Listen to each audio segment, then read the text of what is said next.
On September 11, Chile will observe the 50th anniversary of one of the darkest chapters in Latin America's tortuous history, the coup d'etat by General Augusto Pinochet that ended the presidency of Salvador Allende and dealt a blow to democracy across the region.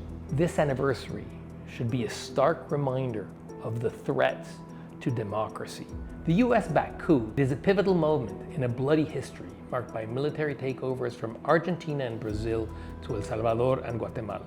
A referendum in 1988 put an end to Pinochet's bloody rule, ushering in a multi-party democracy that led Chile to become one of the best performing economies in Latin America.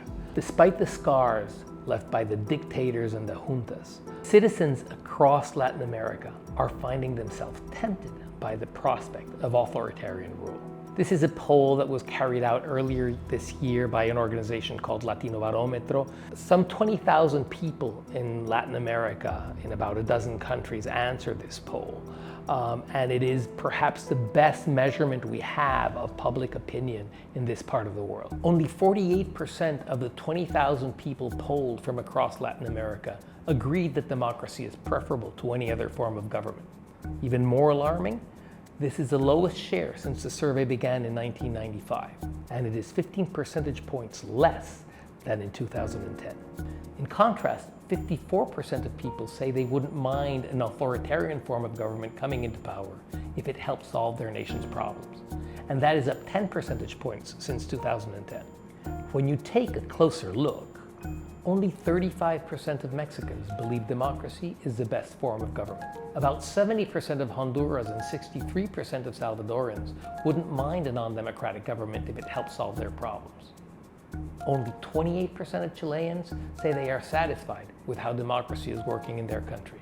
And 2/3 of Chileans agree with the notion that instead of worrying so much about people's rights, what this country needs is firm government. That's more than twice the share that endorsed this statement in 2019. This kind of public sentiment can easily lead to authoritarian forms of government. Now, I don't think this is about a return of military dictatorship. The poll also suggests that people across Latin America are uncomfortable with that. 61% answered that they would not accept military dictatorships in their country.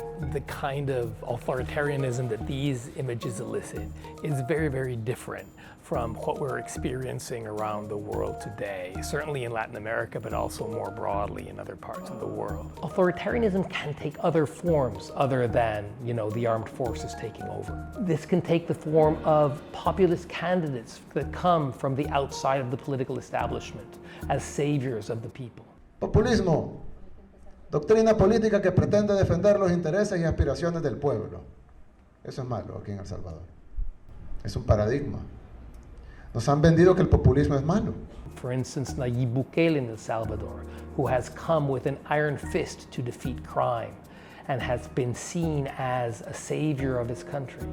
And you can immediately see the tendencies that he has to kind of reject the limits on his power.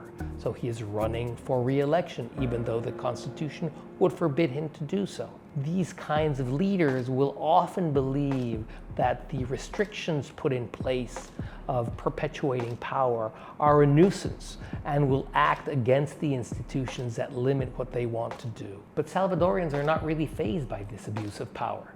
4 out of 5 Salvadorans say their country is progressing, the highest share in Latin America by far. This shift in thinking flows from one single fact.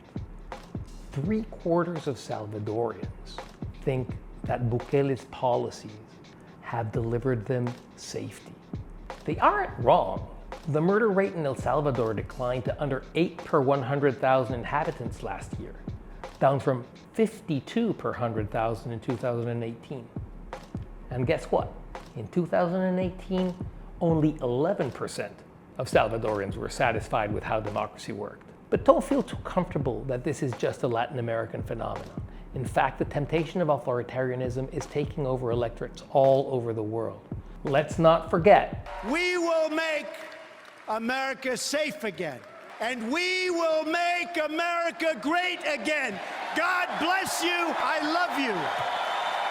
In the United States specifically, 49% of Americans said democracy is not working for them. I think a lot of the voter angst has been directed at the sense that this country has been changed by globalization and by immigration. And this is particularly felt amongst white Americans, that this country has become less white, more non-white, and it has become a much more insecure economy for them because of the pressures from globalization. These demographic changes are challenging political systems that were built when the United States was much more demographically homogenous, essentially where white men held uncontested power, and they're right now uncomfortable that the power might be contested. They see all that shaking up, and this leads to enormous anger, I would say, and kind of political unrest. In Latin America, I think the causes are somewhat different. There is a perception of rising violence that I think is driving electorates in many Latin American countries to embrace authoritarian governments that can provide solutions in the form of strong-armed, strong-fisted policies against criminals. But there's also, I think, a deeper dissatisfaction about income inequality, about lack of opportunity. And so there's a sense that democracy that came about to the region, I don't know, in the 1980s, hasn't really delivered. There was this massive movement of countries to take democratic governments, and this feeling that democracy was winning all over the world. And with this came a sense of euphoria that, that citizens would have more of a say over the governments of their countries. Who do you think is going to give you a new home? Los americanos. And yet that, in fact, didn't happen. And I think that one should explore the reasons that democracies, that electorates around the world, again, not just Latin America, not just the United States, but in countries as far away as, Hungary or Turkey or the Philippines, that strong men have come on and taken over these large, at one point, democratic governments. If we broaden the lens to look at this globally, close to 6 billion people are living under autocratic governments. That's 72% of the world's population. 10 years ago, the figure was 46%. So what's going on? 70% of the respondents to the Latinobarometro poll said that governments in the region served the interests of powerful elites, not the interests of the people.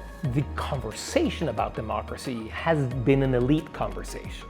So the people who claim that the virtues of the system are normally people in relatively good standing in their societies, in relatively comfortable places. And so there was a disconnect between the conversation about the benefits of the liberal order and how the actual tools were deployed, the kind of attention that was paid to the people that were dislocated by some of these changes. I mean, we saw this very clearly with the rise of Donald Trump in the United States. Suddenly, these elites that were so comfortable with democratic liberalism saw that tens of millions of Americans were, in fact, not that happy in the way the world was changing, and nobody had been paying attention. And this bodes ill for democratic institutions, for the institutions meant to keep checks and balances, for the protection of human rights, for transparency and governance. It portends some pretty serious misgovernment. We must be very, very fearful of what might happen if this kind of move against democratic rule continues. Because democracy may be flawed in many respects and might not be delivering for certain segments of the population, even big segments of the population. But Latin America has a very recent experience of what authoritarian rule looks like, and that is a disaster.